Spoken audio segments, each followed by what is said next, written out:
What is going on, Philadelphia? And welcome to another episode of the Cheap Seats. And I'm going to start this episode exactly the way I left it in Baltimore, exiting M&T Bank Stadium Sunday night, which is what else more do you need to see?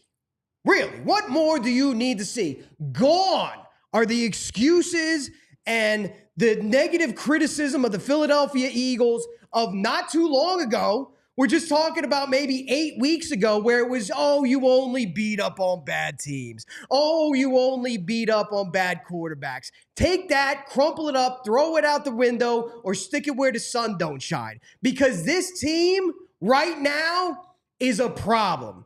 A whole problem. A universal problem. And by that, I mean, you've seen it. You've seen it this year, right? And you've seen it throughout NFL history over the past couple decades.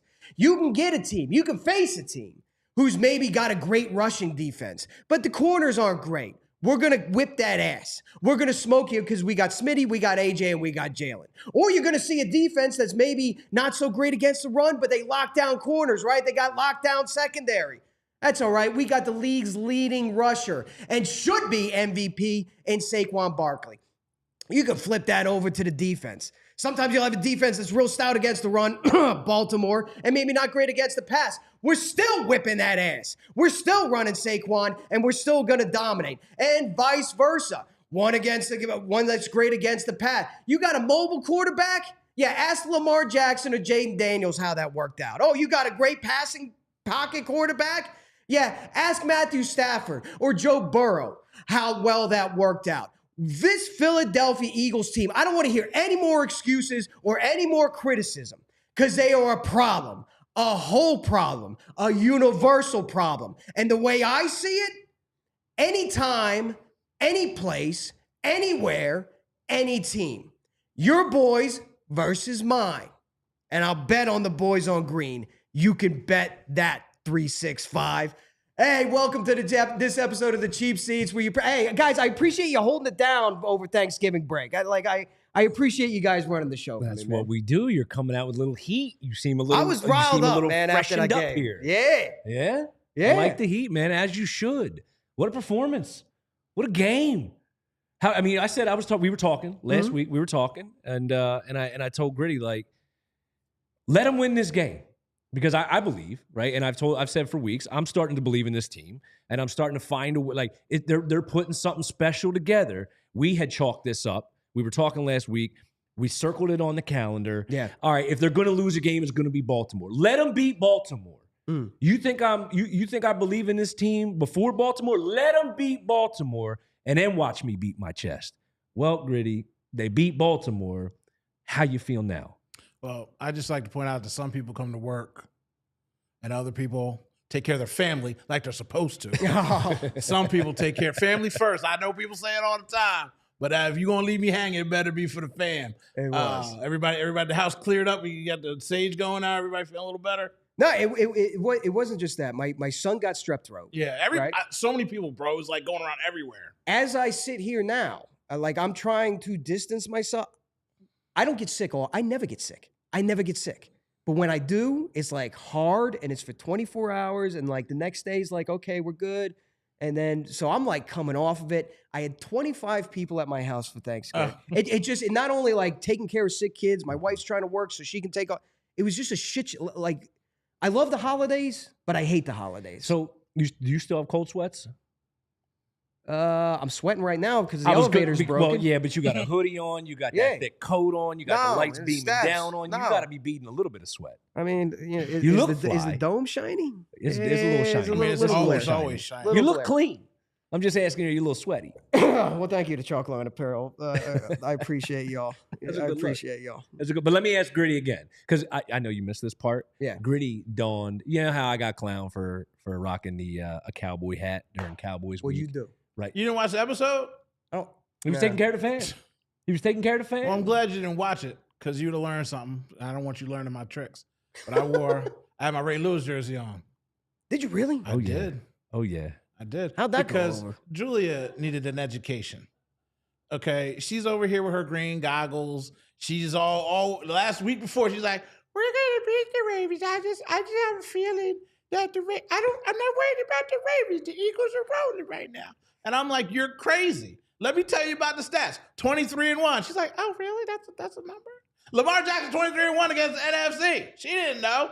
She just out here living with the green goggles doing hard in her life. So I had to come in here and set her straight, wearing my Ray Lewis jersey. I put that in air quotes because I can't do the dance, but you know what I mean when I do the air quotes when I say Ray Lewis out here. You know what I mean? Purple. And I told her, I said, the Eagles are 100% gonna win this game. After I made her feel bad about it, I told her they're gonna lose all week. But then in the last final moment, I let her know. I said, they're 23-1. Lamar Jackson is against the NFC. He lost to the New York Giants and Daniel Jones. And what did Daniel Jones have? Saquon Barkley. Ooh, the kryptonite. So Saquon Barkley's on your team and you're in the NFC, you too could be Lamar Jackson. That's how I ended the show. So I told her, I was like, look, if you want to argue with me, you got to come with, extra. So I gave her a lesson. That's why I don't argue. That's why I don't argue with Gritty. Like the viewers of this show will know that like I never argue because he's got facts. Like the minute you test him, he's just oh really? Let me read off the facts and the stats and everything. He's a hard man to argue with. By the way, I almost didn't even make it into M&T Bank Stadium. Oh yeah, because I was walking in and I saw the Ray Lewis statue, so I kind of pushed everyone out of the way. I saw you dancing. Did a dance? I did the Ray Lewis dance. Yeah. Oh, I had to run out of there real quick. Ravens, right? Ravens fans were not happy with me. They were not happy. It's like going up to the Rocky statue. Yeah, don't tread on me. Well, listen, I didn't put an Eagles, which is the corniest shit in the world when they dress. Yeah. We haven't even done. Nobody's done that this year. Have you noticed that? Well, nobody's even. I haven't seen it on video. Maybe they have. We just haven't seen it on video. So we're going to talk about it, but the funny thing about that, like, even me having the Ray Lewis jersey, right? Like, so up until like 5 or 6 years ago, there was a major shift in life. I used to own 100. I still own them, but I had 150 jerseys. I've never owned a Cowboys, Commanders, or a Cowboys jersey. But I've had Peyton Manning. I've got all these jerseys of all these legends because I just love football. Yeah. But like 5 years ago, people started like, you're an Eagles fan. Why are you? I was like, because it says Ocho Cinco on the back. It's Ocho Cinco. It's fun. And I realized I can't have fun anymore in the city because once we won the Super Bowl, it was like, bro, like I got to green or die. So all my jerseys just be dying in the club. I got Ricky Williams, like all the fun jerseys. I can't wear them no more because once we won that Super Bowl, it's green or die now. Like there's no going back. I can't even have fun with it anymore. Ray Lewis jersey on the show. Bold statement. I mean, let me ask you, trying to be like my guy, Mr. Jason Ashworth. Yeah. Have you ever owned or rocked a different team's jersey? 100%. This is why. So, like you, I like to have fun, right, with some teams that I don't really care about, but I like the player. So I actually own 2 other teams' jerseys. One of them, which, trust me, has stayed deep in the drawer on purpose, is a Detroit Lions jersey. But it's Calvin Johnson, who happens to be my favorite wide receiver of all time. Okay, Megatron. And on the back, it says Megatron. Okay. It doesn't say Johnson. It says Megatron. Okay. And I'm a big Transformers fan. So it just made sense. I'm getting a Megatron jersey. Calvin Johnson's my favorite player. Cool. The other jersey is a Seattle Seahawks jersey with beast mode on the back. Okay. So, and I actually went to the Super Bowl in 2013 where they played the Broncos and I rocked a beast mode jersey. So I have worn it out. The shittiest part about that experience, cool Super Bowl, they got to win. I walked out of the stadium and everyone was like, oh, congratulations. Bro, I'm not a Seahawks fan. There's no congratulations to me. My team sucks. Right now, we got over that in 2017. But yeah, I own 2 jerseys. I don't rock them. They've stayed in the bottom of the drawer, but they're kind of like timeless pieces for me because I appreciate the players. Okay. Is that fair? Is that at least fair? That's fair. Okay. That's and fair. they were gifts. They were gifts. Okay. Like, I got Papa Long jersey from the Raiders because my dad was a big Raiders guy. Like he loved Madden. Yep. Like there's just certain like I got William Montgomery. Like I got all these old school thing. My dad was like, "Yo, this guy was great," and his whole thing was like, "You can do what you want, just not in a division." Yeah. And I was like, fair. "Okay, that makes sense." Fair. But E-Rock, I'm assuming you've never had another jersey that wasn't green or white or black. Well. You have a picture somewhere? No, You got a Joe Montaigne in there somewhere? No. You got a Joe Montaigne? No. Jerry Visa? Same. That was the one. Jerry Visa. So growing up, my favorite Eagle was Eric Allen, right? And the Eagles fan. But being such a big fan of the league, like you're watching all the games, and I was very big on the Hall of Fame. This is how much of a maniac I was as a kid. I used to send index cards with self-addressed like stamped envelopes, right, to the Hall of Fame, who would then forward it to Hall of Famers. So I got like John Madden's autograph. I've got Hank Stram's autograph. Like I've got toss power trap. Keep matriculating the ball down the field, boys. Yeah. So I've got this index card box full of like Hall of Fame, a lot of whom have already passed away. But I was so just enamored by football. So Jerry Rice was my favorite non-Eagle player. I had and I sold. I only had it for a little bit. But I wish I didn't sell it. I had a Jerry Rice signed 49ers. Signed? Signed. Never wore it. Never wore it, never hung it, but I had it. It was a gift because somebody knew that Jerry Rice was like my favorite non-Philadelphia Eagle. So I really wish you would have held on to that. I'm a big because like it's not even about the money thing. No, it's just to have it. Have it. Just to have it. Like in the crib I have. Yeah, that's a bad job by me. That's Jerry Rice. That's a bad job by me. Right? I got at the crib, I got Peyton Manning autographed. Yeah. Pictures. I have like a Dwayne Wade jersey, a Steph Curry jersey, a Del Curry jersey. Nice. I'm a big like get my hands on that just for the nostalgia of it, just for the collector side of it.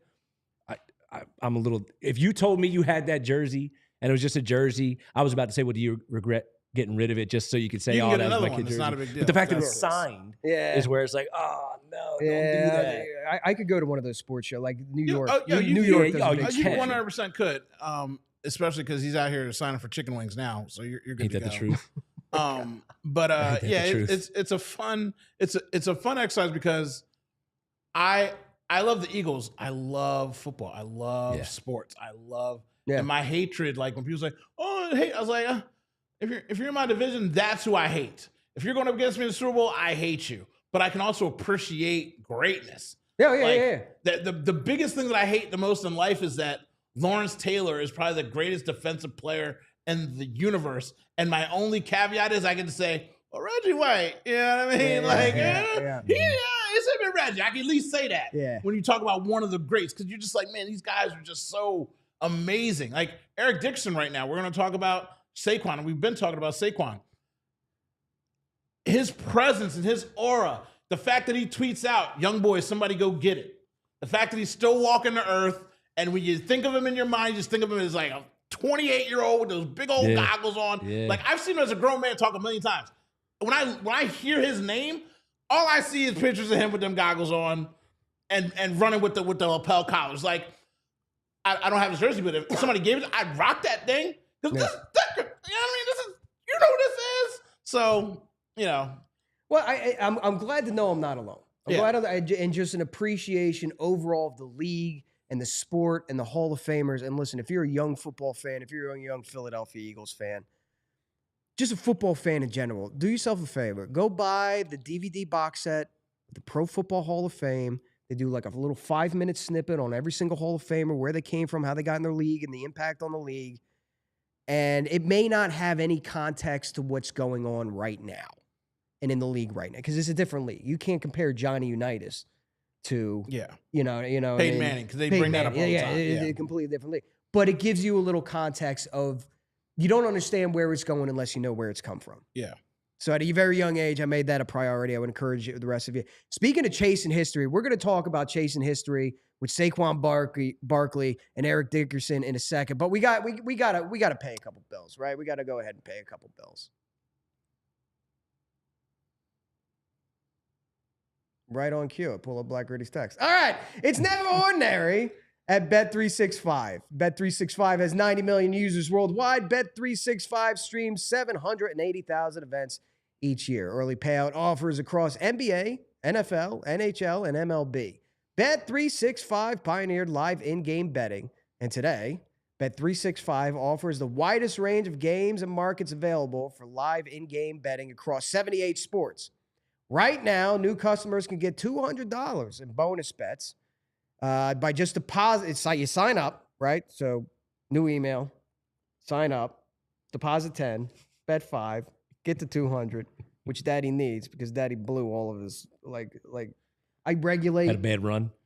Bad run. I didn't win a bet this year. I was out by week 5. All right. I deposit and then try to take advantage of opportunities like this, like $100. Well, then I get $200 in bonus bets, and I got $300. So keep my old ass awake during Thursday night football, Monday, so on and so forth. You know, you put a little skin in the game, right? You put a little action on it, just to keep yourself up. I didn't win one goddamn bet. Sorry, I didn't win one damn bet the entire time. I'm 0 for a lot. Yet you give out spreads and who you should bet at the end of this read. So the Eagles are minus 12.5 on this one. Last time I checked. What do I like as a bet? Don't listen to me. As a betting loser, what do I even do with that? I don't know, but whatever you do, we do the opposite. I like, hey, it's never ordinary. A Bet365 must be in Pennsylvania to gamble. If you or somebody you love is suffering from a gambling addiction, please reach out and call 1-800-GAMBLER. You don't have to choose what's best. Miller Lite has great taste, and it's less filling. And as they say, tastes like Miller time. To get Miller Lite delivered right to your door, visit MillerLite.com/PHLY-Birds, or you can find it pretty much anywhere that sells beer. Celebrate responsibly. Miller Brewing Company, Milwaukee, Wisconsin, 98 calories per 12 ounces. Fewer calories and carbs than premium regular beer. Now let's get to Saquon. And this historic run. Because while there is a lot of talking points with this Philadelphia Eagles win and this Philadelphia Eagles season, by and large, as a whole, one of the biggest topics and one of the ones that's been dominating like sports radio right now is like Saquon Barkley, A, MVP, B, hitting a historic number, hitting Eric Dickerson's number, a la damn near 40 years ago on the dot, which in 1984 he had 2,105 yards. That's the all-time single-season rushing record. Chris Johnson in 2009 holds the rushing and receiving record at 2,509 yards. I black graded myself. I came prepared with numbers and breakdowns and whole charts worth of things. But let me ask you guys, you think he hits either one of those marks? No. No, and not because I don't think he can. No, because I think there's going to be...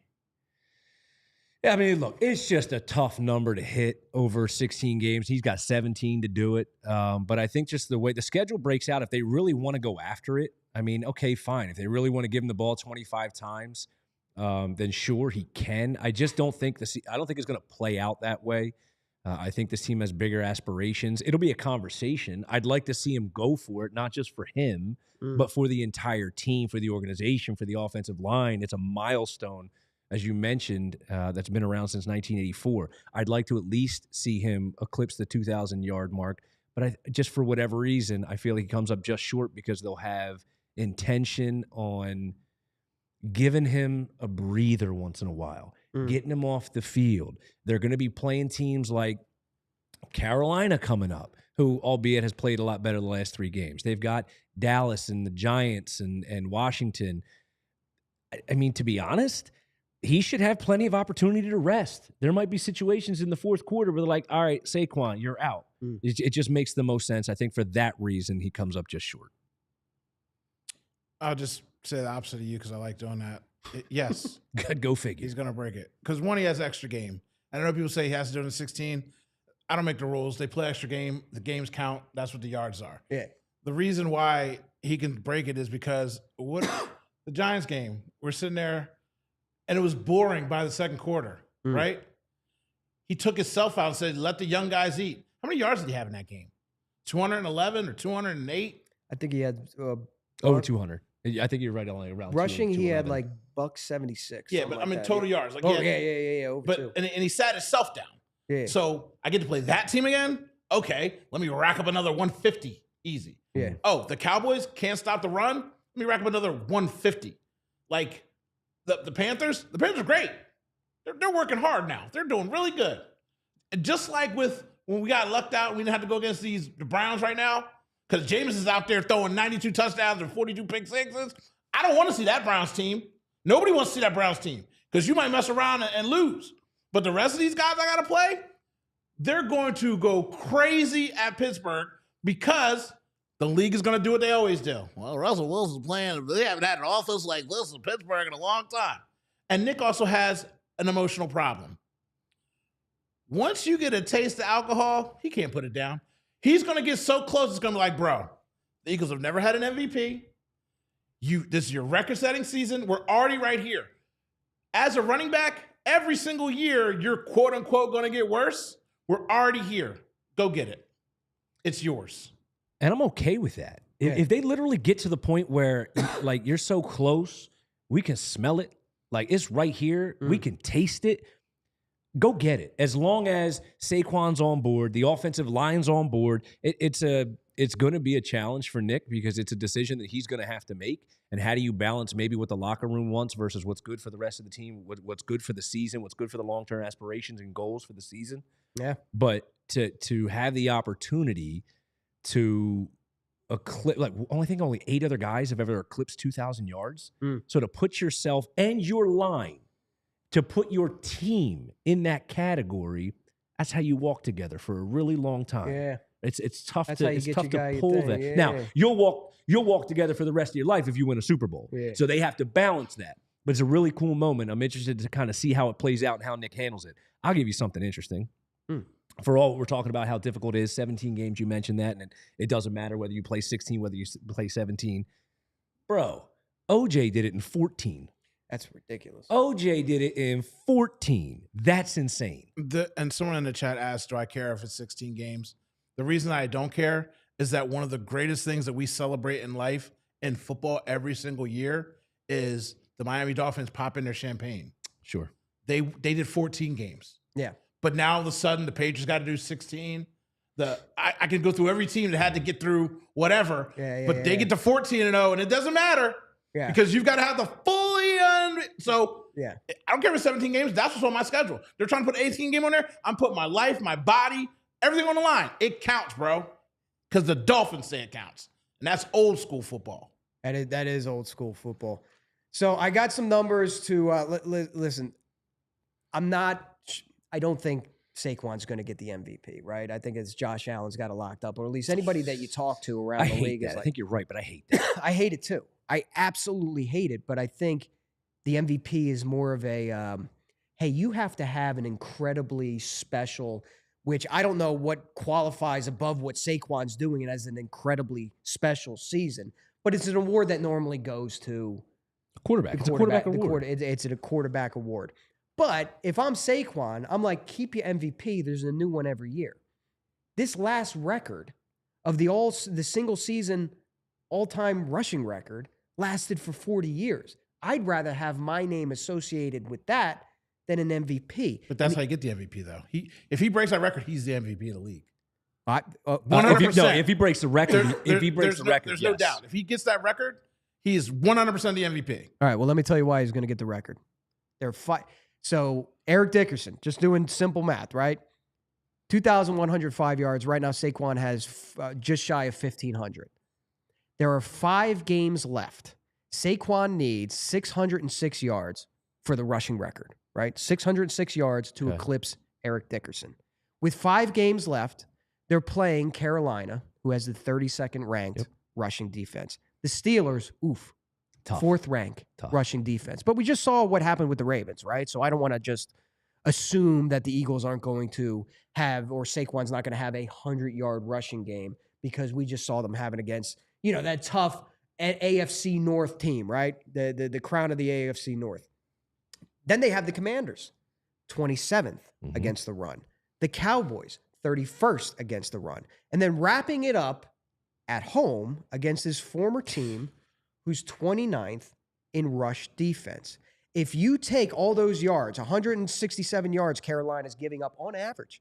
Giants are giving up 146 on average. Cowboys, 148. If you take all those yards, and I know Saquon's not going to get every chunk of that. Some of it's going to be Jalen. Some of it's going to be Kenny Gainwell. Maybe you get a splash of Shipley here and there. But that cumulatively, what they're giving up on average is 689 yards, which will push him over to 606. But let's take that aside. Let's just look at what Saquon does on average through 12 games. 624 yards. So either way, whether he matches the opposing defense's average rush yards per game given up by the defense or keeps at his own pace, he's breaking that record. And based on what you're saying, you're right. Yeah. The nuance of it is, how does Nick play it? How do the Eagles play it? What happens? Now, if they lock up, the difference is going to be if Detroit keeps winning and the Eagles keep winning and they can't change. They can't change their seeding. Well, all right, how does that change how they head into these games? If they have to keep pace with the Lions and bring it to week 17 or week 18 because you have no idea, right? You have to play it out. Okay, fine. And if they're in earshot, I would even argue, and now I'm going against what I was saying, but you made the point. If they're even in earshot, and let's just say they can't even get out of the 2 seed, they're just locked in. Can't move. But you're telling me Saquon can break the all-time record against the Giants? You think they ain't going to do it? You go to bat for your boy. You're going to bat. You going to bat for that. For that, I agree. I do the MVP conversation though. Even if he comes up just a bit short and doesn't break it, I agree. If he breaks the record, it's a no-brainer. The thing that bothers me the most with Josh Allen, yes, they're 10-2. I mean, he doesn't lead the league in yards. He's not even top 5. He doesn't lead the league in touchdowns. I don't even think he's top 5. Like, if you're going to win an MVP, and I'm not telling you that the nuance and context behind why he's in the conversation isn't legit. He's carrying the Buffalo Bills to a 10-2 record. He's played phenomenal. He's cut down on his turnovers. He's looked really good with a subpar cast of characters, you could say, anyway. That was the narrative going into the season on offense. But how can you give the guy the MVP when he's not even the best in theory at his own position statistically? Meanwhile, the guy who we're advocating for is top in the league in rushing, second in touchdowns, and he would have way more if we didn't have the tush push or touchdown stolen from him at the goal line. So for me, I get it. Josh Allen, even Lamar Jackson, who probably played his way out of the MVP, they played great football, but none of them have played as good as Saquon Barkley. No. Because the same reason Nick Sirianni is never going to get Coach of the Year. It's about the narrative and the story. The Bills came into this season with everyone in America calling them morons. You traded back and let the Kansas City Chiefs get this speed wide receiver when you know they need one, and you just let Diggs go. You let your running back go. You let your defensive coordinator go. You changed offense coordinators. Like, you're in here with your coach about to get fired, and your GM is just letting people walk out the door, soft reboot. No one thought they were going to do anything because everybody was infatuated with Aaron Rodgers. Everybody was infatuated with the Dolphins are going to have resurgence. Who is going to be? So for him to lose as much as he lost, because if you want to get down to the nitty gritty of it, the Bills lost almost as much talent as the Cowboys did because they just lost a lot of players this offseason. Josh Allen is carrying them. He is. So the narrative gets to be, well, like, he also runs. He's got many rush touchdowns as Jalen, but he runs from the 7-yard line, not the 1-yard line. He trucked the guy once. Did you see it? He trucked the guy again. Caught a lateral. He's 6'4". He's averagely good looking. He's in Buffalo. People are jumping through tables. I mean, the story sells itself. And I mean, we could talk about it, but like, it's the same reason why Nick Sirianni, it's Mike Tomlin. Never lose a season. Hard-nosed guy. Hey, he did a hell of a coaching job. We're like, what are you doing, Russell Wilson and Fields? He started Fields, sat Fields. When they were winning, put Wilson in there. And then, oh, look at him. Now they got a dual package threat. Wow, a hell of a job. Now he's outplaying people on offense, and the defense shows up there. They'll win by field goals or a shootout. Lions, kneecapper. Got him back in there again. He's got a story. They have a story to sell. The same reason Jalen's never really going to win unless he, like, blows your mind because he doesn't say anything crazy. He's not making mayonnaise commercials and goofing off like Josh Allen is. Oh, love Josh. He's just a fun guy. It's the story. Nick, people don't like Nick. So they don't have a good story for him. So he's never even considered. Maybe we need his wife to get super obnoxious and his little brother to do TikToks on the sideline, and maybe he can win an MVP. Maybe. No, something to think about, Jalen, when you're considering your MVP candidacy, Yeah. I'm getting so sick of the Jalen Hurts discourse in this city, to be completely honest with you. What do you mean by that? I'd made the mistake. I sometimes listen to local media outlets, just to kind of get a sense of the city and the flavor of the conversation. Okay. And there's these conversations going on where, and we won't name names, but there's this general feeling of He's just a game manager, and he's just along for the ride. Oh, no. That he ain't driving the car. And I sit back and I think about it, and like, how many times do we have to be wrong about Jalen Hurts? And when I say we, I mean you knuckleheads. How many times do you have to be wrong about Jalen Hurts? He's a second-round pick. He's not a franchise quarterback. Wrong. He'll never get you to the postseason. Wrong. He'll never get you to a Super Bowl. Wrong. He can't hang with the likes of Patrick Mahomes and Joe Burrow and Josh Allen and Lamar Jackson. Wrong. He can't use the middle of the field. Wrong. He can't pick up the blitz. Wrong. Like, how many times do we have to be wrong about Jalen Hurts before you realize that you're wrong? I'm tired, no matter what the dude does or how many times he proves people wrong, we have to sit here and listen to the people talk about, the next thing. And when that next thing inevitably happens, because he's not perfect and he will make mistakes, and inevitably throughout his career he will come up short, the people over there in the peanut gallery will sit back and say, see, I told you. I'm tired of the discourse about Jalen Hurts. In the preseason, they were talking about Josh Allen, as you mentioned, and Jalen Hurts as being two of the most overrated quarterbacks in the NFL heading into 2024. That was the narrative around Josh Allen. You're right. And that's why he's probably one of the leading vote getters for the MVP. Jalen Hurts was right on his tail. Both of them are sitting at 10-2. Both of them have nearly identical stats. I'm just tired of the narrative. The guy does his damn job. Yeah. He's leading this team yet again to a 10-1 or better start. Get off his ass.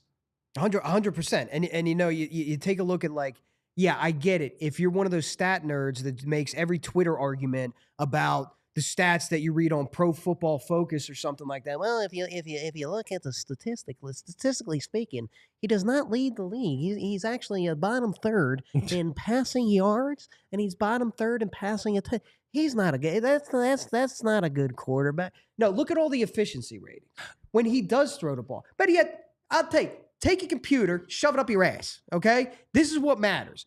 Jalen Hurts is the happiest he's ever been as a Philadelphia Eagle. He's the happiest. We've seen him smile. Holy shit, the man's got a grin. He's got a grin. You heard him on Mic'd Up Lane's like, hey, you're smiling, pushing him. Hey, you having fun? He's having a great time, but dancing with his teammates in the end zone, doing little Fresh Prince stuff with A.J. Brown. He's having the most fun that he's ever had because he doesn't have to play the hero ball that y'all bitched about so much, where it said Jalen's trying to do too much. Jalen's trying to do too much. Look at him. He's playing hero ball and trying to do too much. And now some people just can't be happy and can't be satisfied because now the conversation is, well, he's not doing enough. He's just managing the game. When you got a team that's built, that you hear Jalen Hurts talk about, I'm pounding the chair again. Jalen Hurts talking about complementary football. The team is designed for what he's given them, which is you got your offensive lineman walking into Nick Sirianni's office saying, yo, we're built to run the ball. I don't know. Maybe you should give that a shot. And Jalen is just managing. Yeah, he's managing the game. That's what you want. You want a game manager. He's not turning the ball over. He's not being dangerous. They're making the adjustments. Okay, so the first quarter doesn't look great. They're making the adjustments, and look how hard look what you did. Look what you did. Now I am sweating. I think we put this Jesus Christ. I think we put this negative connotation on a game, like we label him as a game manager. And like, first of all, I don't know what football you guys have watched. Every quarterback is a game manager. If you're not managing the game, you're losing it. Correct. You have to manage your personnel. You have to manage each individual play. Like you have to manage your offense. And in this case, it's built to a certain way, and they've asked Jalen to go ahead and manage that. We've seen him. He's capable of doing it with his arm, but in this case, they've asked him to manage the game. He ain't Trent Dilfer, right? He's not like a game manager where you put in and you say, all right, look, all I need you to do, just literally hand the ball off 30 times because we cannot win with you throwing the football.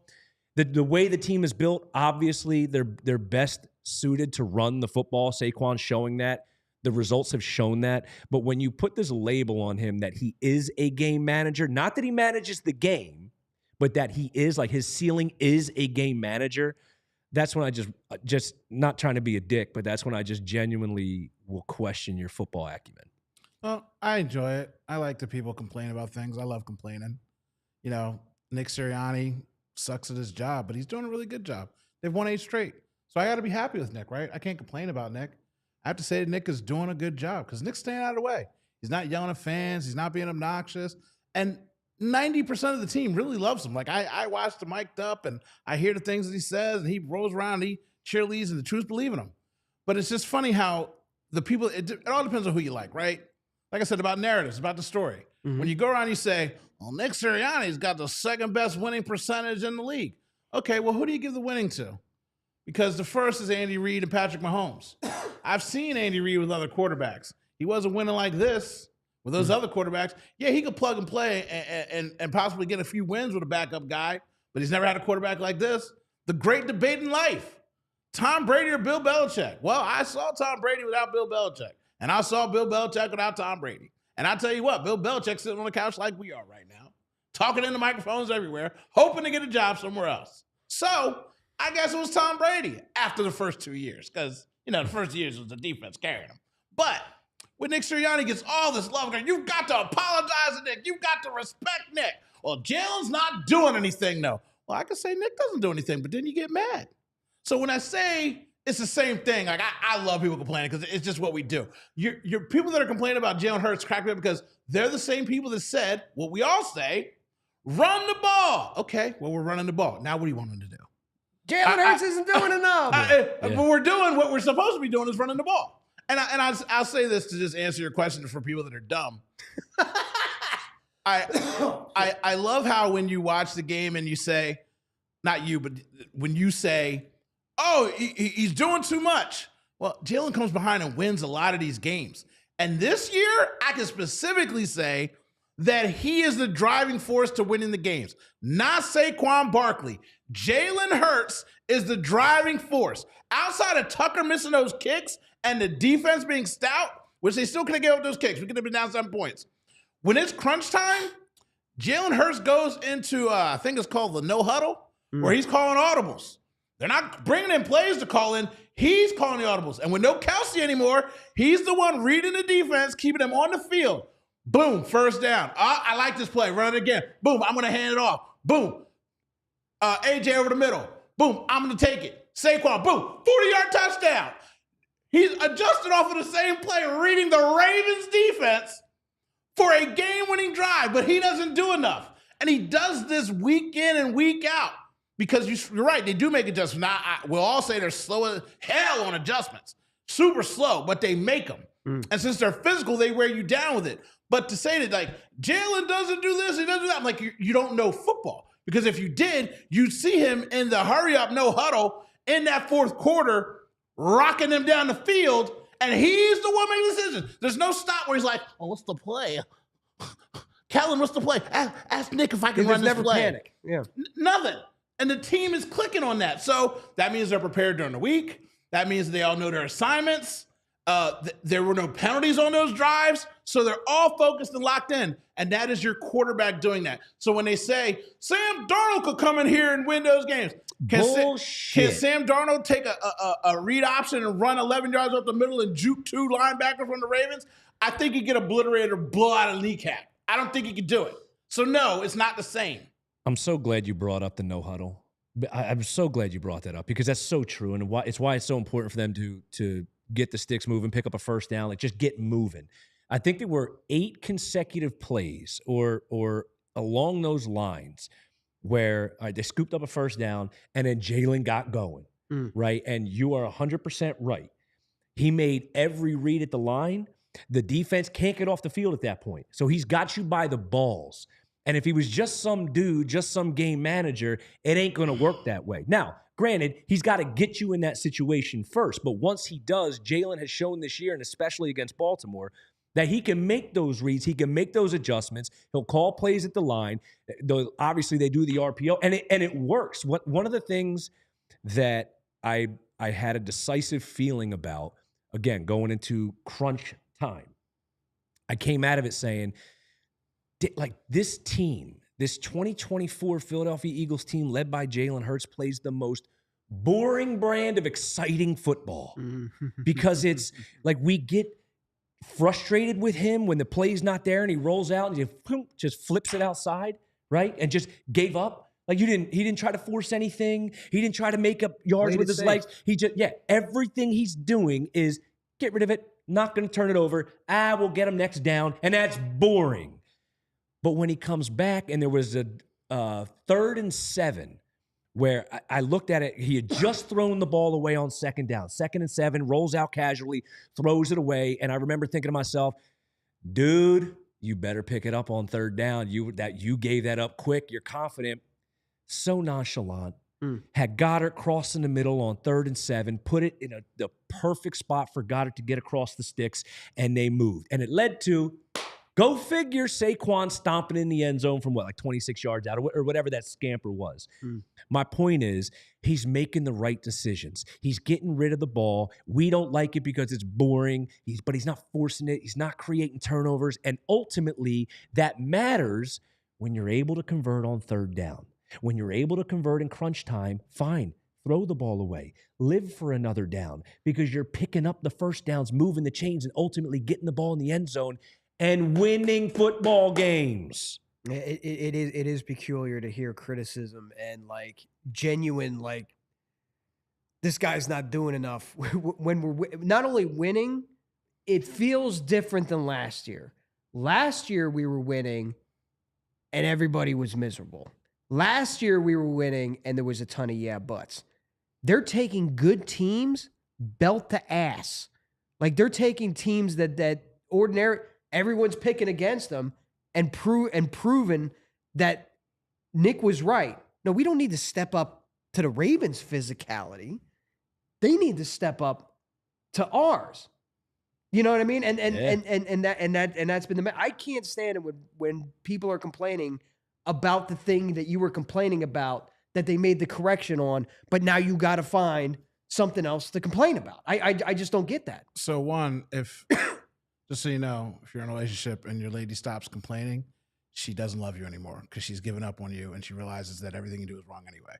Complaining is a sign that she's paying attention. He's not wrong. He's not wrong. She loves you. So once, that's why we fight every day. Huh? Look. I haven't talked about the Sixers in a long time to people because I don't care anymore. So complaining means love. Secondly, we're about to get to our Woo player. Let me remind you guys: you pick one player. This is a shot at at me. Don't worry. One name, and then you talk about that one player. I did that last week. You did, but he wasn't here, so I'm reiterating for him. Okay, but can we do something though as we what get into this Woo happened player? Last week? I gave a player. He didn't like my player.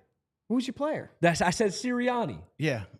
Well, you were baiting the trap on that one. Well, you picked Nick Sirianni the week before. I'm like, I don't know this. How many Nick Siriannis can we do? I need a list that we can cross. How many Nick Siriannis can we do? I picked Nick Sirianni just to bait the trap. How many? Well, but I'm saying apparently I did that back-to-back Siriannis. Well, he stole my guy though. He stole my guy, so I was in a pickle. All right, so let's everyone's got their woo. Yeah. Everyone's got one woo. I hope it hasn't been taken We haven't already. discussed the woo. No, I'm But going we're first. about to drop the No, woo. he said he's going first, even though he went I first am. last week. No, I gave E-Rock. Yeah, but then you went second. Yeah. Fair enough. So it you goes had in order. Saquon last year. Okay. Yes. Or last week. So this week I go first. Next week you go first. Yeah, That's how it goes. Go ahead. I'm going first. Yeah. Okay, Go ahead. woo it up. Take my guy.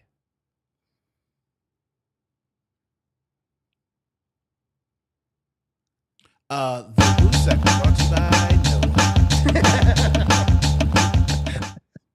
So my Woo player of the week was going to be someone that's on my shirt because I don't want to say his name. I'm going to leave it for these ruffians to take because I know somebody's going to use it. If they don't, I'll circle back. My Woo player of the week is Jameis Winston. How do I do it? Oh, okay. How do I eat these W's? I know George W's. I'm about to change George W to Winston W's. My goodness, this man is a delight for football. I know that he's crazy.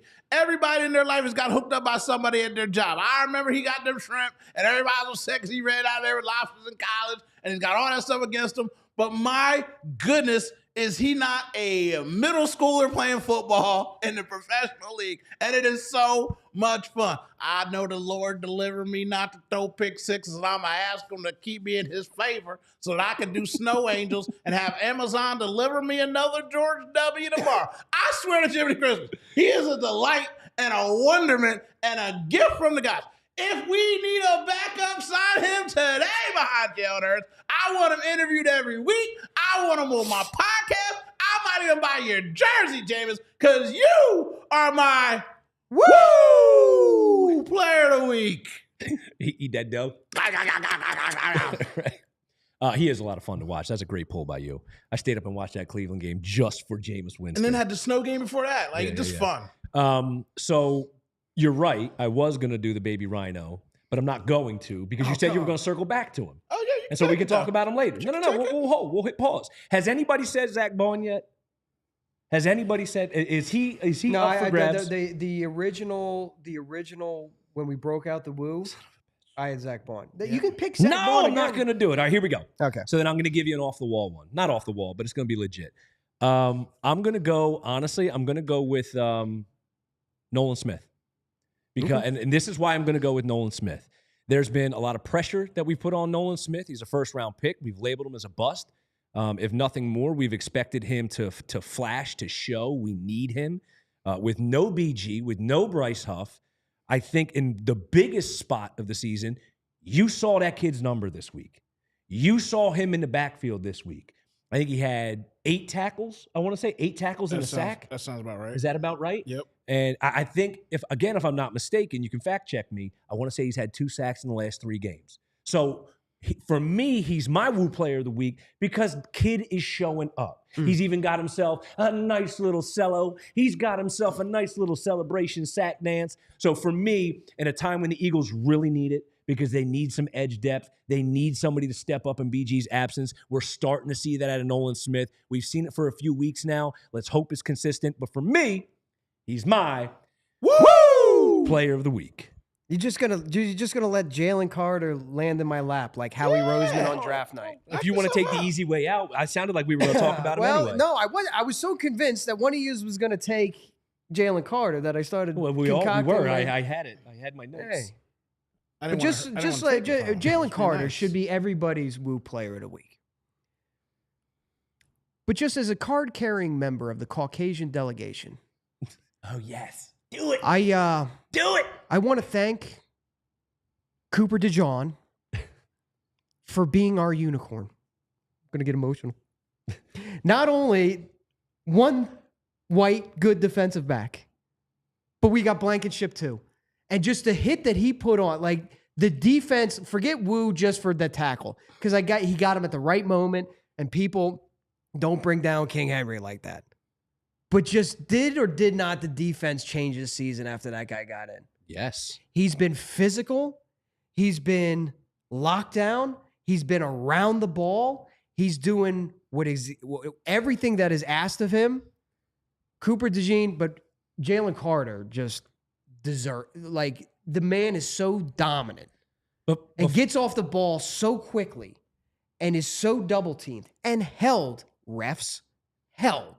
getting held. I can't tell you how many Ravens fans I pissed off by screaming, holding right in their ear as I'm sitting, like I'm behind them.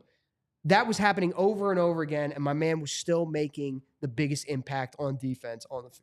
So can you follow the cord and thank you. Finish and say, who is your... I apologize. Well, hold on. Cooper? Who is? No. Is it Cooper or is it Jalen? No. Oh, shut up. Okay. Jalen Carter What? Cooper DeJean is your Woo Player of the Week. I started the dang Jimmy thing saying say one person's name. I even went out of the way not to say his name and just blew it to my shirt so I could give it to him. And what do you funky monkey do? You come and give 2 names. You are not Julie. You do not get to participate and break the rules. I just got you hooked on fines for ad reads. And then I try to give you the direction you deserve and you can't do it. Follow the rules. I don't just yell at him. I'm yelling at you too. And I love it. You wormed in 2 different things. You just had to bring. You just chocolate swirl the whole thing. You was like, you know what? I got some milk. I'm gonna put some chocolate in it. I'm having chocolate milk today. I'm off the hot seat. The exciting whites and the dark chocolates. Okay, I know we're out here killing it. Jalen Carter should be everybody's Woo Player of the Week. We only get pick one. The baby rhino is getting held on 90% of his snaps, and it has to stop. I don't know what they got against him. But they're trying to give him Defensive Player of the Year. If he gets it, it'll be the most insane defensive player of the year stat ever because he's not getting to tackle or touch anyone. But he's getting double and triple teamed every play. I'm happy that BG just kind of like pivoted and just kind of moved the conversation because I had nothing for that. I love it. You got me. I feel 100%. so vindicated. You laid out the rule. Gave you literally instructions. told me what to do, and I didn't do it. I was shocked. I got nervous for you. Yeah. I started. You were sweating. I started sweating. I was like, "Oh my god, he's doing it." I started side-eyeing him like, right. "Bro, he's doing it." I screwed the pooch on that one. Hard. My apology. Yeah. No lube. Like not only I named Cooper DeJean, and then I went Reed Blankenship, and then I circled back to Jalen Carter. I was all over the And place. then you didn't even end the wrap up. And I you didn't even end wrap it. the thing up. You just wandered on, mirrored into the grass. He's still under the weather. He give him a break. I'm He's rusty. taking care of the family. I'm rusty. Look, All right? I'm about to get shivved with a rusty spoon. Okay, focus. Anywho, Jalen Carter. Jalen Carter is just a beast among children right now, and I know he's a young guy, but it is embarrassing that he's getting held and he's not getting the calls. I saw Seth Joyner say that Sirianni should submit the plays to the league, and I'm usually not about snitching, but at this point I'm about snitching because he is putting the fear into people. The Ravens O-line are no slouches. No. The Ravens have been running on people like, you read those stats off, and that's where I don't even care about the stats because King Henry hasn't had his bye yet, and he's very much on pace with Saquon. But nobody feels like Henry's going to do it. Isn't that weird? No one feels like the conversation, I tell about narratives, there's no conversation towards Henry doing it. None. And they're on pace. They're very close, very similar. But Saquon is just, at any given second, he can go for 75 miles or 75 yards on a clip. So between Jalen Carter and Saquon, they're the two best players in the league right now, as far as I'm concerned. So Yeah, with Jalen, and I know we don't care about the numbers. I mean, even just last week, 4 tackles, 3 for a loss, 2 QB hits, a sack. Meanwhile, the impressive part to me, especially when talking about Jalen Carter, he played 71 of 72 snaps. Over the last 3 games, he played 95% of the Eagles' defensive snaps. Conditioning was always a question mark with him. We had it last year. He's on pace. He has played 83% of the snaps for the Eagles this year on defense. He's 3rd. He's up there with the best of the best. The best of the best in terms of defensive tackles. I think Chris Jones is like is 83.5 or something like that. And he's at 82.5, 83%, right? Yeah. He is right there. I think with Zach Allen too. I absolutely love how impactful he is on defense. He doesn't come off the field. He does get held. And look what it's doing. Milton Williams is going to get the bag. Oh, yeah. Because he's finally, he's taking up all the double teams. Milton Williams had, 6.5 sacks his first 3 years. He's got 5 already this year. I think what he's doing through the course of 12 games, he already has better numbers through 12 games than he did through all 16 last year. So what this kid is doing is exactly why in the draft he was viewed as the best player in the country. He slipped to 9. Mistake on everybody else. He's showing exactly who he was, exactly the talent he had, and exactly how he can affect this league. That's why he had off-field issues, and that's what happened to him. But so did Warren Sapp. He hasn't had any issues since then. So that's all you kind of hope for a kid. You give him a second chance and hope that you can get him to go do right. And he has been doing right, and he's a wonder. It's one of those things. So I'll circle back to Saquon real quick. The biggest thing about him is like the conversation where people talk about Nick, and I don't hate Nick as a human being. I think he's a really good guy. I just don't like the fact that he gets unhinged at times. And when I think about Carter being like so emotional and he cares so much, and like when he was yelling on the sideline and Nick was like, hey, stop, like focus. I actually was like, oh wow, Nick's finally like got it. And then 2 games later, you're yelling at fans. I'm like, bro, this is what I can't have. I can't have you yelling at fans in the crowd and then knowing that your player can't do it and then you can't do it. So I'm happy that Nick's quiet, but Jalen is just emotional wrecking machine, a wrecking ball. And that gives me back to the last thing about we talked about earlier. That's why Saquon's going to break the record. I forgot. And how the defense is, Saquon gets to run 6 willy-nilly yards for anybody who touches him on average. He's got 600 yards without contact. So when we talk about like giving him rest and giving him break, the O-line is blowing up holes for him and nobody's touching him a third of the time he makes carries. So even when you say like, damn, he had 25 carries. Yeah, 8 of them, nobody touched him.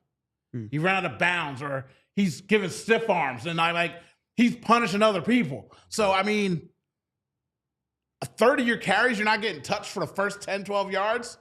He's got to get that record. It's pretty. I'll tell you, the biggest factor in Saquon getting that record is not Saquon. It's not Nick Sirianni or Kellen Moore. It's not the offensive line. It has nothing to do with the Eagles. The biggest factor in Saquon getting that record is the Detroit Lions. Because the playoff picture as it stands right now, Lions are the number 1 seed at 11-1. The Eagles are on their heels, 10-2. 3 is the Seahawks, winning the dismal NFC West at 7-5. Falcons are winning the South. This is how much of a joke this is sometimes. Falcons are winning the South at 6-6. Vikings on the 5th seed at 10-2. Packers, another NFC North team, at the 6th seed at 9-3, and the Commanders are 8-5. Awarded the 7th seed if the playoffs started today.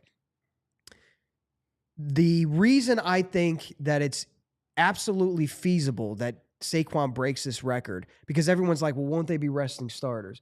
What if they're locked into the number 2 seed? I'm not sure they're going to be locked into. We're assuming that Detroit wins out. Here's the Lions' next 5 opponents. Oh, good. I was interested in this. Lions, buckle up. Yeah, please. Because it's going to make a lot of sense in a minute. Okay. Packers next week. Tough. Or tomorrow. Tough. 9-3. Bills. Tough. And the aforementioned favorite for the MVP, Josh Allen. Bears, 4-8. All right. Well, we'll see what happens there. 49ers, banged up. They're a train wreck. And then wrapping it up at home versus the Vikings. Okay? Cumulative record, 38-22. Let me tell you about the Eagles' last 5 games. Wow. Carolina, 3-9. Steelers, 9-3. Tough one. Commanders, 8-5. Cowboys, 5-7. Giants, 2-10. So while the Detroit Lions remaining opponent's record is 38-22, the Eagles is 27-34. If Detroit slips up for even a millisecond, it's going to be a race for the first. Because it used to be like, I could understand resting players if you're locked into the 2 seed, because once upon a time you used to get a bye. Yeah. Now that bye and the road to the Super Bowl, going through insert city name here, is so absolutely important that if the Lions drop one of these games and the Eagles have a chance to nip at their heels, not to mention the fact, last game of the season, we got the Giants at home. They've got Minnesota. You don't think Minnesota's going to be playing their ass off? Yeah. I could be wrong, but I'm pretty sure. Who do they have tomorrow? Packers? Packers. All right. So I think they have to lose to the Packers for the Eagles to catch them. This is why I say that. You could beat the Packers. Let's say they lose to the Bills. Mm-hmm. They both have the same record. The Eagles' losses are to the Falcons and the Bucks, NFC opponents. So I don't know how the tiebreakers work out, but I would assume, I'm pretty sure, if Detroit's 2 losses and one of them's to an AFC opponent, they would still hold the tiebreaker. So it's almost like the Lions have to lose 2 or lose to the Packers, and then I wonder if the common denominator between the Packers would be the difference maker. I don't know what the I don't know tiebreakers about that are. because they're also in the division. I don't know. I don't know what Tomorrow, it is. Tomorrow's important, but I'm not even just assuming that they they need multiple losses, is what I'm saying. They need multiple losses. I can see a path here where there's multiple losses. Oh, yeah. The bottom line is, it doesn't matter what they're doing. The Eagles have to win out. Yes. Eagles need to win every game. Sure. Yes. So I don't care about what they do. It come down to the wire, even if it's like, oh, the Eagles are undefeated, they're 10 or whatever and 1. And then you go in like a day's go and they go whatever and 2, and you've only got 2 losses and you didn't play the game, and they're doing all the math and you missed by whatever. What we're doing right now. Yes. Yeah. Win the games. And to that point, I remember last year I went to the Eagles-Cardinals game, and I thought, here's a layup. Those are the games I like to go to, the layups, because I don't really like going. I've said this before on the show. I don't really like going to games. I like to watch the games, I like to pay attention. But every once in a while, I like to pick a game where, all right, that one I can go, have a couple cold Miller Lights, enjoy myself. If I miss some things, that's fine, because I'm just there to enjoy the atmosphere. Well, I didn't enjoy the atmosphere when they lost to the Cardinals last year, and your boy is going to be at the Link this Sunday because it's the Carolina Panthers. And I thought, all right, that's the game. To your point, Gritty, pay the hell attention. Well, Get the job done. Win the football game. The Panthers aren't Gannon. Gannon knew us, and there was a whole. I'm just saying though. I'm just saying the type of game. So you know who else has an issue with the Eagles that we can talk about now because it's late, and we brought on the Panthers. We just talk about the Panthers because we don't want to be disrespectful. A.J. Brown got a tweet from a fan last night. Oh boy! And the fan said, "I need you to step up and be a demon. I need the entire Eagles team to be demons." And A.J. Brown quote tweeted and said, "Do you not turn on the tape? Do you not see me work? I'm always out there hustling. I'm always available. I'm always open. I can only do so much." And then Deleted the tweet. the media got a hold of it and they deleted it. Yeah. Now, I say that to say, I don't subscribe to this is Jalen's funnest season ever. I've seen him have fun. I've seen the players dance. I've seen him do celebrations and stuff like that on the road to Super Bowl. I thought they were very happy. I saw him in those speeches and in those interviews, and he had a smile on his face. The whole Jalen is negative thing, well, when you're 10-1 and you start losing, everybody's going to be upset. So I've seen him have fun. He's a fun guy. He's just their kind of fun. But the Saquon thing is real as long as you keep winning. And if he gets that record, it'll make everybody else feel a little bit better because we don't win if A.J. Brown's not on the field. I know the correlation. Everybody, like I said, I talk about Nick Sirianni's record and all that kind of stuff. I'm like, I could just as easily say it's Jalen Hurts' record. But I know one thing. When A.J. Brown's not out there, I don't care who's the quarterback right now because he opens up everything for the run. It's a team effort. And getting Smitty back will help things out. But just that little inkling, and I'm like, bro, it is the Panthers. I don't need to have Jalen prove anything to me. I don't need him to prove anything to me. But I would like for him to make sure that his best friend, his buddy, the player that he's the godfather of his daughter to make sure he gets a little extra attention this week so that he can feel a little bit better about his situation. Keep him fed. Yep. Right. And then again, that's part of managing the game, managing the team on the field. You have to make a good quarterback has to do exactly that. Yeah, their offense is going to run through Saquon. Cool. Got it. Yeah. You got to keep guys happy. Yeah. And a big part of that is going to be A.J. Brown. Not that I'm sitting here saying, hey, go force the ball. But if it is Carolina and you can get your guys a couple targets, keep them involved in the game, make sure that they're still not saying he's not. Trust me, we all know A.J. Brown's bought in. I'm just saying there are times where you can get your guys fed. Yeah. Maybe Sunday's an opportunity to do that. Because I did hear about that, and then I'm looking at it and I'm reading it. I saw what he did, and then I'm like, this reads one of two ways to me. All right, so everyone's spazzing out, and I think it's the latter. So I'll get to the first one. Everyone's spazzing out that it's like, oh, AJ's unhappy because he's not getting the ball. I looked up his stats, and if he wanted to, there's a legitimate gripe there. I mean, right now he has like just south of I think 800 yards. The last two seasons with the Philadelphia Eagles has been 1,400-yard seasons. I think close to 1,500 yards. Yeah. So he's like on pace for like not the type of season that he's had in the past. But I also look at that tweet and when I went off on my tangent, like you're just bitching for the sake of bitching. Like if I'm A.J. Brown and I need you to be a demon, what the hell are you talking about? Like we're winning. What are you bitching about? What could you possibly be complaining about? What, that I'm not lighting it up? No, that's not the way don't you see me blocking? Don't you see me doing those other things? And not for nothing, we want to talk about Jalen being a field general and a leader and managing the game. And part of that's managing the personalities. It wasn't too long ago, but there was a mic'd up segment where he's yelling at Kellen, we got to get it to 6. Kellen, we got to get it to 6. Like, tell him. Like, we got to get Smitty involved. And then I'm sitting in the nosebleeds of it. I could go off on a tangent about Baltimore, but I won't.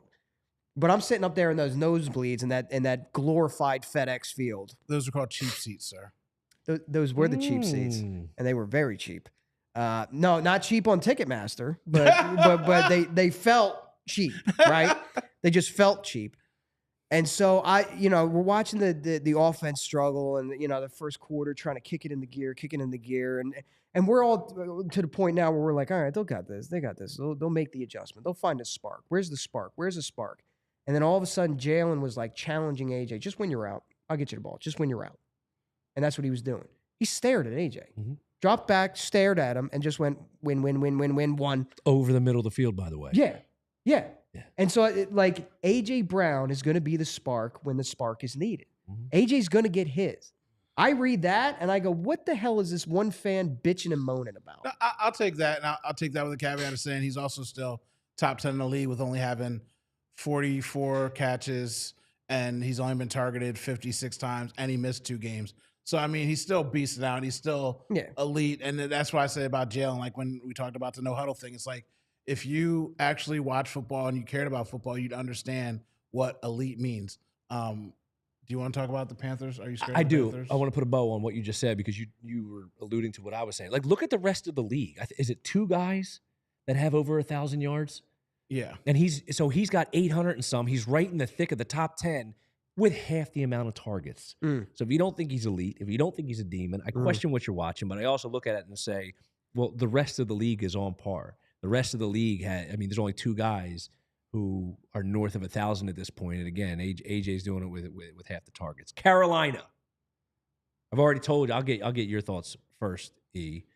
But I've already told you we've kind of seen this before. I saw it last year with Arizona. Nervous at all? Curious at all? Nope. Dominate? Like what are you? Where's your head at? No, we dominate.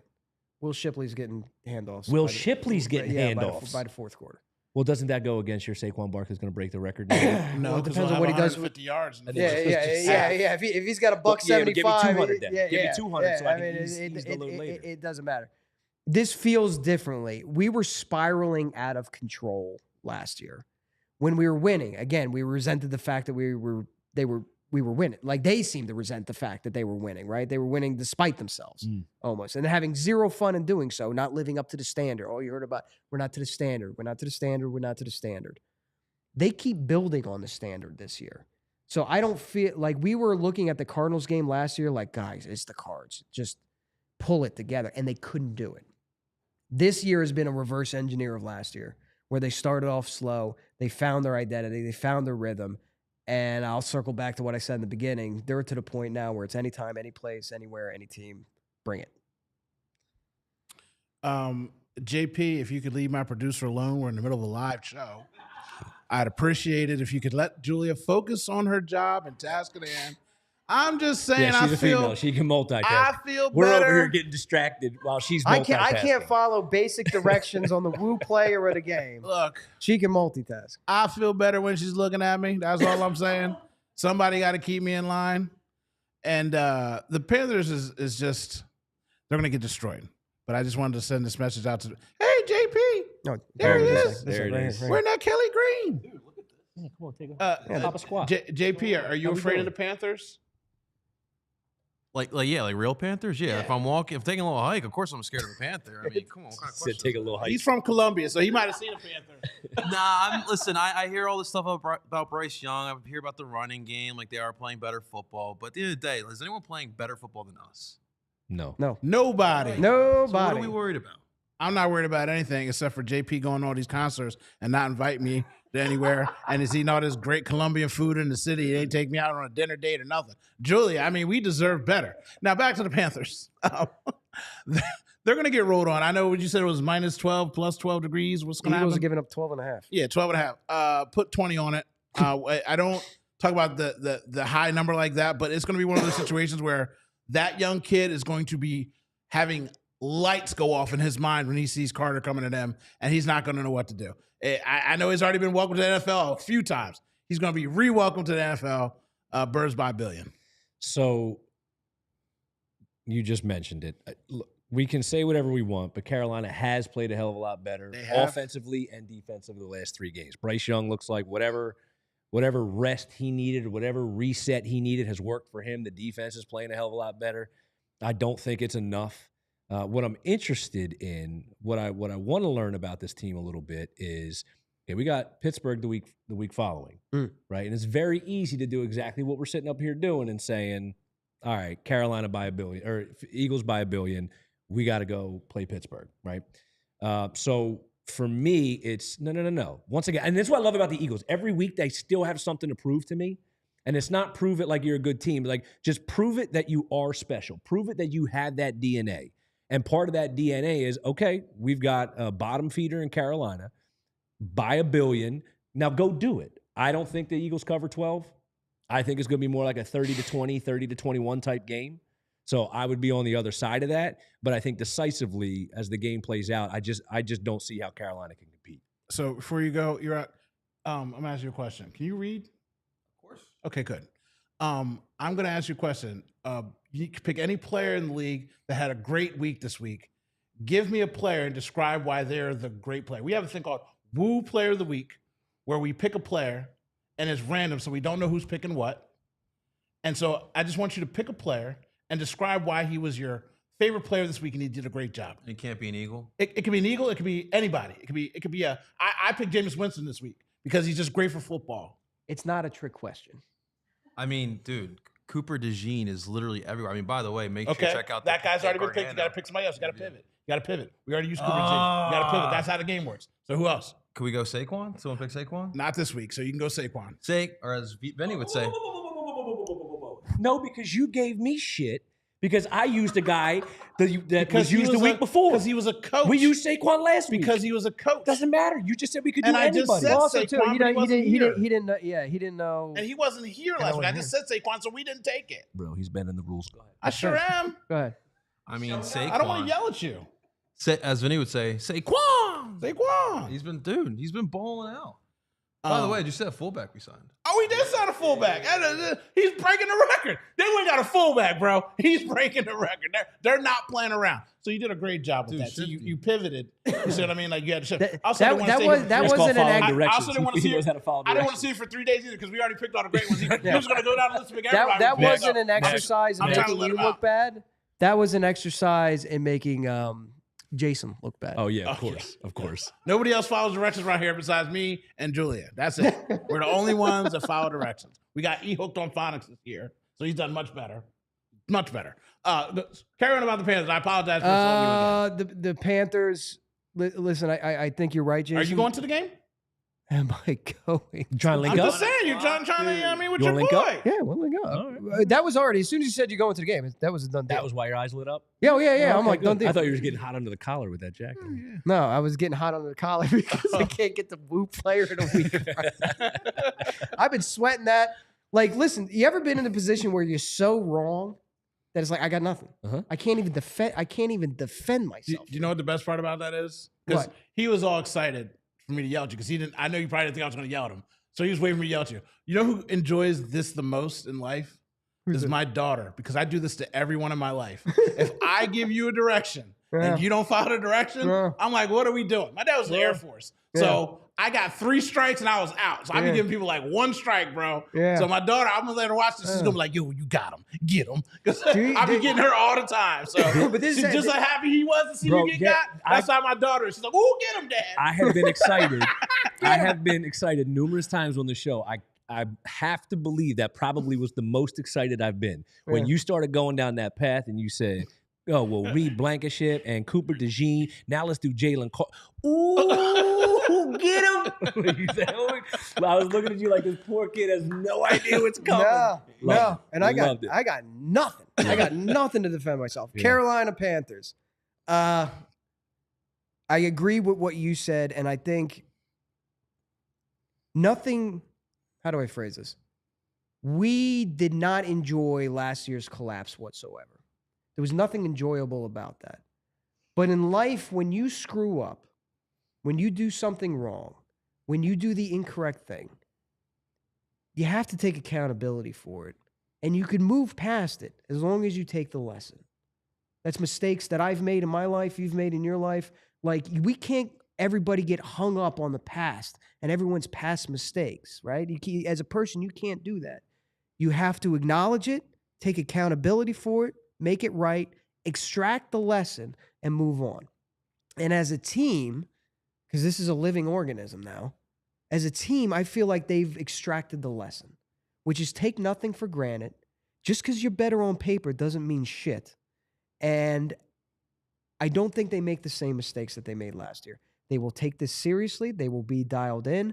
But I think this is also going to be a team bonding and team building exercise where they whip that ass so hard that by like the third quarter. You said that kind of sassy. Yeah, but they whip it so hard that they're going to, hey, Britton Covey, go get yours. Uh-huh. Hey, Will Shipley, go get yours. Hey, Dotson, go get yours. You know what I mean? And when they are getting theirs, you're going to see that sideline erupting with players that are so happy for them.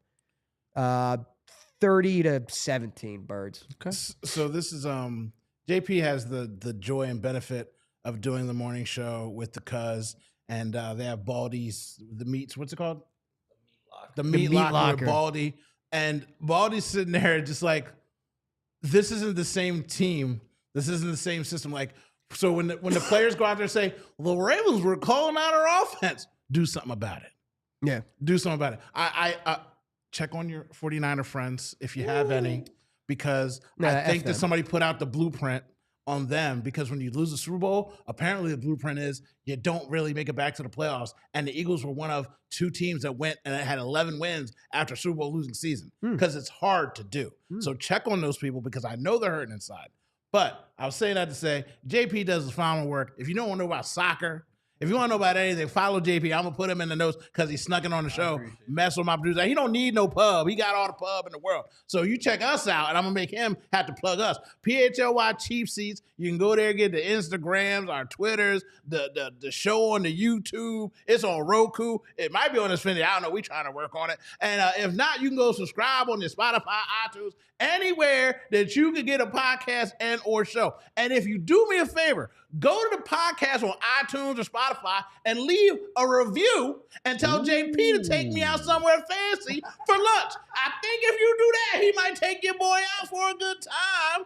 Or better yet, fix the elevator. Ooh. I mean, 7 flights, bro. My legs are pumping. Dude, the first thing I said when I walked in, I said, my ass is on fire. Dude, Julia, isolate that. Julia, I know you're not on mic, but just look, peek your head over the top. It's for these 2 guys. Can we admit that the overweight person with a heart condition did the least complaining about these stairs today? I came in here, I cried a little bit, I sat down. Y'all came in here, I'm very proud of myself. He's not lying. He's not lying. Because y'all came in here and I was like, thank God I kept my mouth shut. It's a struggle. It's 7 flights. Apparently, it's 12 flights if you count it with the double. So it's a lot of stairs, y'all. So climb on up and see us at PHLYCheapSeats.com. Go Birds! Go Birds! We all silly like the mayor.